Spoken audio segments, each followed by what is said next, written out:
سبيل الدموع سبيل مريح تنهدى يا صاحي كي تستريح Gimana cara menghadapi orang tua yang bertanya setiap menit, kalau dijawab dia nggak dengar, diulang-ulang lagi.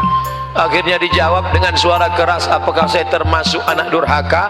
Ad-darurat, keadaan darurat emergensi, tubihul mahzurat, membolehkan sesuatu yang sebenarnya terlarang.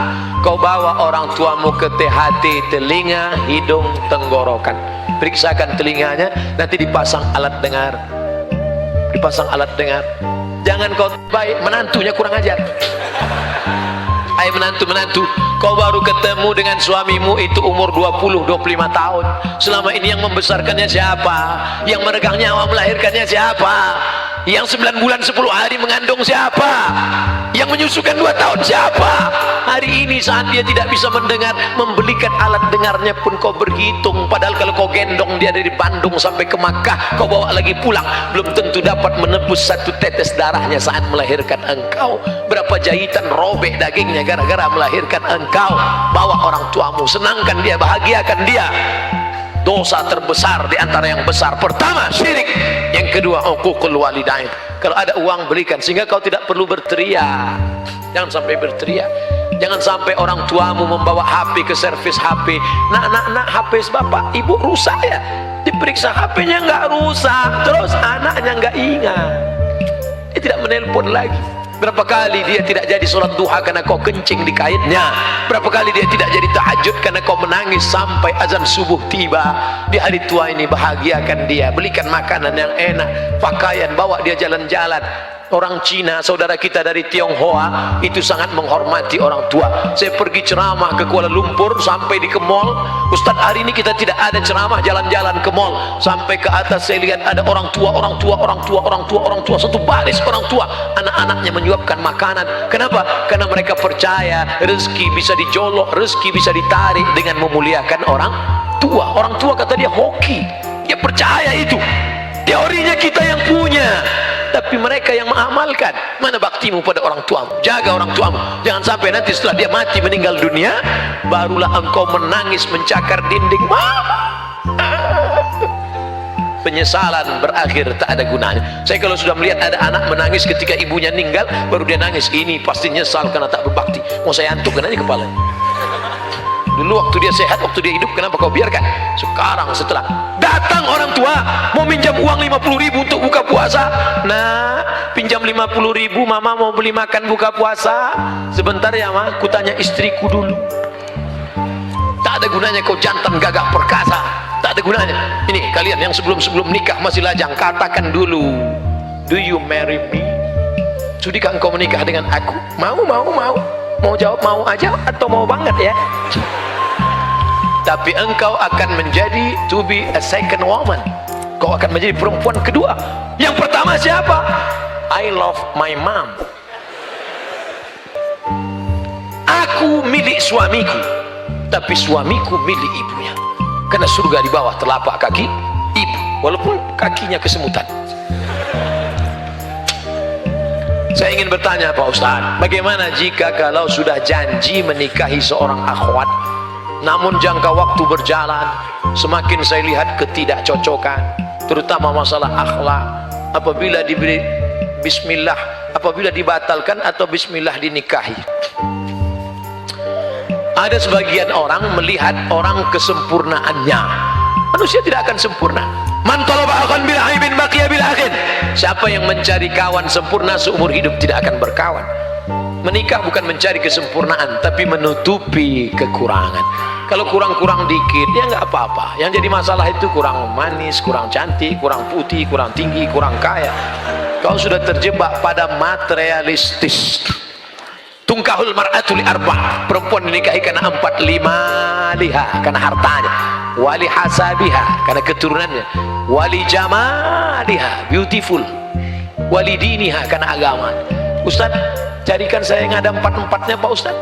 Kalau ada 4-4-nya ngapain saya kasih ke kamu? Kau nikah karena hartanya, harta akan binasa. Kau nikah karena sukunya, berapa banyak orang dikeluarkan karena melanggar pantangan suku. Kau nikahi karena bentuk rupanya, perempuan adalah bunga, bunga kuntum, mekar, harum, semerbak, cantik dan indah. Setelah itu dia akan kuning, layu dan mati. Bunga yang tak layu hanya bunga plastik. Banyak sekarang perempuan ingin tidak layu, maka wajahnya plastik semua. Hidung plastik, pipi plastik, dagu plastik, alis plastik, bulu mata plastik, lentik plastik. Ada orang bakar sampah layu. Oleh sebab itu maka nikahilah dia karena akhlaknya. Ketika kau melihat rasanya kau tidak sanggup, engkau bekerja direktur BUMN, mengurus negara, mengurus kampus. Kalau kau dapat perempuan yang baik, tugasmu cuma satu. Tapi kalau kau dapat yang tidak baik, tugasmu jadi dua. Kampus lagi, rumah lagi, negara lagi, rumah lagi. Akhirnya ribet, semua tidak terurus. Maka menurut saya Pak Ustadz ini tidak cocok, tidak layak. Akhirnya saya cari yang lain. Enggak apa-apa, pertunangan tidak semestinya menjadi pernikahan. Pertunangan itu bagian dari pengenalan. Kenalan enggak perlu lama-lama. Syuaib punya anak gadis cantik, menikah dengan Musa. Mereka tidak ada pacaran, enggak ada kenalan sampai lama-lama. Apa kata anak Syuaib? Inna khaira man ista'jartal qawiyul amin. Ayah, kalau kau mau mencari pekerja, orangnya punya dua sifat, qawiyun, kuat, amin, amanah. Ini orangnya, ini orangnya ya. Kamu sudah lama kenal dia? Baru tadi. Dari mana kamu tahu dia kuat? Saya ngantri mau ngambil air, sumur itu tertutup batu besar, bergelinding dari atas bukit, tertutup pintu. 30 orang menggeser sumur, tidak ada yang bisa. Tiba-tiba datang sesosok Musa, dia geser sendiri, terbuka. Lalu apa kata orang kampung? Musa, silakan ambil air. Musa melihat ada perempuan di belakang antrian, ladies first. Akhirnya perempuan itu mengambil air. Tentu kalau sudah tertanam budi, pisang emas bawa berlayar, masak sebiji di dalam peti, hutang emas dapat dibayar, hutang budi dibawa mati. Akhirnya termakan budi. Maka kalau kau mau mengambil hatinya, tanam budi dulu. Jangan bertanam tebu di tepi bibir, cuman lipstick ngomong manis aja. Nanti ku bawa liburan ke sana, akan makan ini. Sekarang nggak ada. Musa tidak begitu. Kesan pertama begitu menggoda. Dia dorong itu batu, ini orang bisa ngambil air. Dan perempuan itu bisa. Dari mana kau tahu ini orang kuat? Karena aku melihat dia, ayah, mendorong. Dan ini orangnya amanah ya. Dari mana kau tahu dia amanah? Tadi saat kami berjalan, aku di depan, dia di belakang. Bertiup angin kencang. Zaman dulu perempuan kalau bertiup angin kencang nampak lekuk tubuhnya. Dan Musa menundukkan pandangan berkata, perempuan kau di belakang, aku yang di depan. Perempuan zaman dulu begitu, angin bertiup baru nampak lekuk tubuhnya. Yang sekarang nggak ada angin pun kelihatan. Akhirnya mereka sampai ke tujuan. Syuaib berkata, dari mana kamu tahu Musa ini orangnya kuat dan amanah? Dia kuat karena sekali dorong, dan dia amanah karena dia tidak mau aku di depan karena nampak lekuk tubuhku. Berapa lama mereka berkenalan? Hanya dari sumur ke rumah. Engkau kenalan sama dia sudah berapa lama? Sudah 2 tahun, habis cap jempol semua dari ujung rambut sampai ujung kaki. Pacaran-pacaran omong kosong, bohong. Ketika pacaran ya hati-hati, awas jatuh. Begitu sudah menikah, mana mata kau tadi? Maka kalian yang soleha-soleha tidak perlu jauh mencari laki-laki yang soleh. Di mana mereka? Di bawah ini mereka. Kalian pantau dari atas, lihat baik-baik.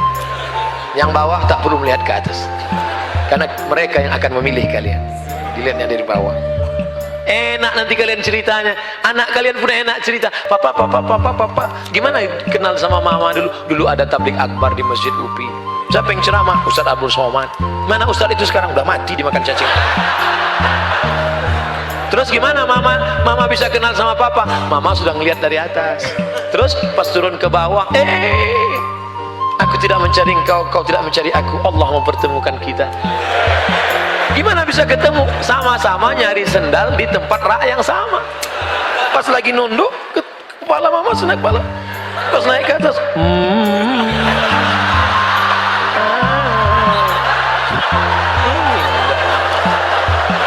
Masya Allah. Sekarang banyak orang tua tidak bisa menceritakan pertemuan dengan anaknya. Banyak orang tua bisa menceritakan pertemuan dia dengan anaknya, karena cerita itu tidak indah untuk diceritakan. Mama, dulu ketemu dengan papa gimana? Salah sambung. Papa, dulu ketemu dengan mama di mana? Ditangkap kamtip, Mas. Jikalau kita ingin tahajud seorang anak muda, boleh nggak satu rakaatnya 30 juz? Ada enggak orang yang pernah melakukan itu, Pak Ustadz? Ada, zaman sahabat Nabi. Rakaat pertama 15 juz, rakaat kedua 15 juz, hafal Quran. Kalau engkau baca rakaat pertama 30 juz, rakaat kedua kau baca apa?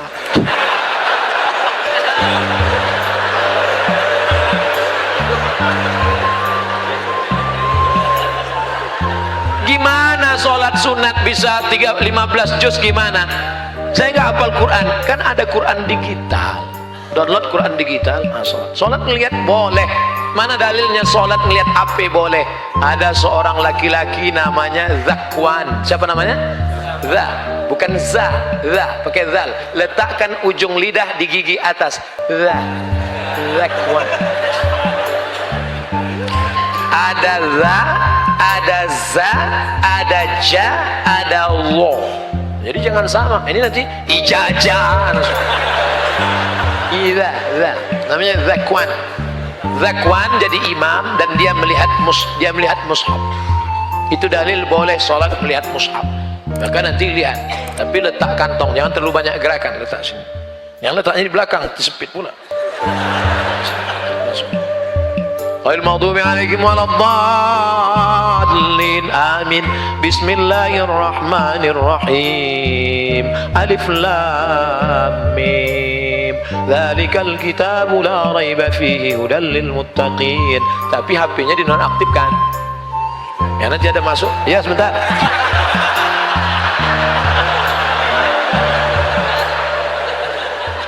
Hanya Quran digitalnya saja bisa.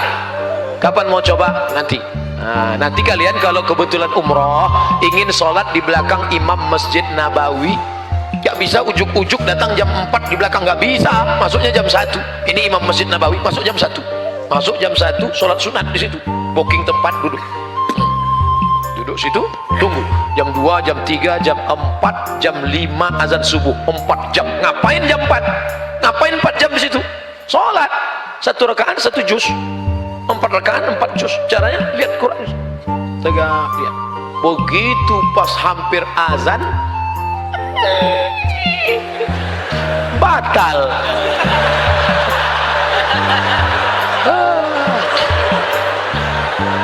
Coba lagi besok malam. Enggak ada yang sia-sia. Bacaan Quranmu dalam masjid itu bernilai etikaf insyaallah.